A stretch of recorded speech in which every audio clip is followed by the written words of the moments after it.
বাদুড়ের গলায় মুক্তোর মালা হলে যা হয় ঠিক তেমনটাই যেন হচ্ছে ত্রিপুরা কেন্দ্রীয় বিশ্ববিদ্যালয়ে।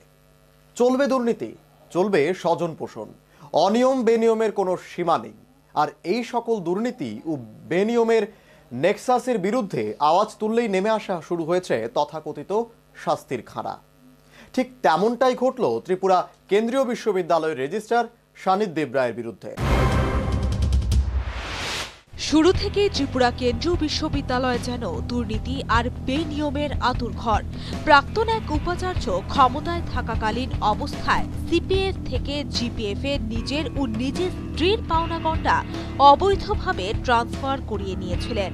কিন্তু মুশকিল বাধল অবসরের পর। নতুন উপাচার্য ক্ষমতায় বসেই প্রাক্তন উপাচার্যের কুকাণ্ডের বিরুদ্ধে মামলা ঠুকে দেন হাইকোর্টে। হাইকোর্টের সিঙ্গল বেঞ্চ প্রাক্তন উপাচার্যের বিরুদ্ধে রায় দিয়ে জানিয়ে দেন তাকে ফেরত দিতে হবে প্রায় 1.5 কোটি টাকা। আর এতেই মাথা খারাপ হয়ে যায় কেন্দ্রীয় সরকারের অর্থ বেমালুম গায়েব করে দেওয়া সেই প্রাক্তন উপাচার্য মহোদয়ের। স্বভাবসুলভভাবে তিনি ঘুঁটি চলাতে শুরু করেন তার পুকুর চুরি ধরে ফেলা উপাচার্যের বিরুদ্ধে।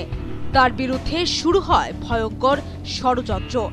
পাশাপাশিভাবে সেই প্রাক্তন উপাচার্য বিশ্ববিদ্যালয়ের দেনার দায় থেকে নিষ্কৃতির আশায় আবেদন করে বসেন উচ্চ আদালতের ডাবল বেঞ্চে। এর মধ্যে প্রাক্তন উপাচার্যের দেওয়া কালি কলঙ্ক গায়ে মেখে বিদায় নিয়েছেন উপাচার্য অঞ্জন ঘোষ।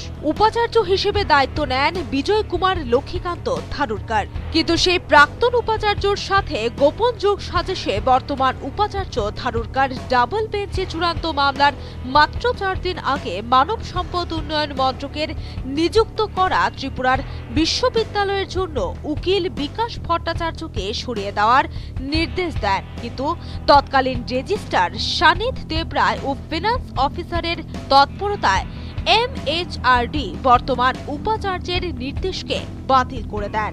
শেষ পর্যন্ত গত 20 জানুয়ারি ডাবল বেঞ্চের রায়ে সে প্রাক্তন উপাচার্যের গায়েব করা প্রায় 1.5 কোটি টাকা বিশ্ববিদ্যালয়কে ফেরত দেবার নির্দেশ দেওয়া হয়। এর মধ্যে একজন প্রফেসর নিয়োগ সংক্রান্ত ফাইলে নিয়ম বহির্ভূত হওয়াতে রেজিস্ট্রার শানিত দেবরায় স্বাক্ষর না করায় আক্রোশের খাড়া নেমে আসে শানিত দেবরায়ের ওপর। সোমবার সন্ধ্যায় সম্পূর্ণ নিয়ম বহির্ভূতভাবে শানিত দেবরায়কে ডেকে বিশ্ববিদ্যালয়ের রেজিস্ট্রার পদ থেকে সরিয়ে দেন বর্তমান উপাচার্য থারুরকার।